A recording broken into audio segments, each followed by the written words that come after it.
कुनै पनि क्लबले एकै वर्षमा 6 वटा ट्रफी उचाल्न सकेको छैन। बार्सिलोनाबाट सो वर्ष मेसीले कोपा डेल रे, ला लिगा, च्याम्पियन्स लिग, फिफा क्लब विश्वकप, स्पेनिस सुपर लिग र युइएफए सुपर लिगको उपाधि जितेका थिए। बार्सिलोनामा आबद्ध भएपछि मेसीले कहिल्यै पछि फर्केर हेर्नु परेन। सन् 2004 मा बार्सिलोनाबाट व्यावसायिक डेब्यू गरेका मेसीले 17 वर्षे बसाइमा 778 खेल खेल्दै 670 गोल गर्न सफल भए।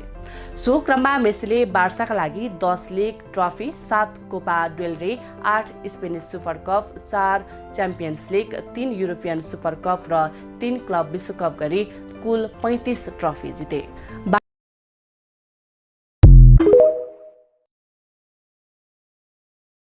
कुनै पनि क्लबले एकै वर्षमा 6 वटा ट्रफी उचाल्न सकेको छैन।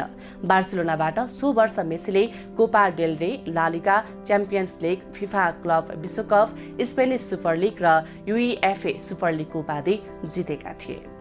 बार्सिलोनामा आबद्ध भएपछि मेसीले कहिल्यै पछि फर्केर हेर्नु परेन।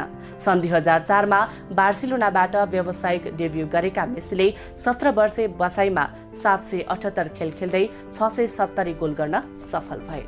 सो क्रममा मेसीले बार्साका लागि 10 लिग ट्रफी, 7 कोपा डेल रे, 8 Spanish super cup, 4 champions league, 3 European super cup र 3 क्लब विश्वकप गरी कुल 35 ट्रफी जिते।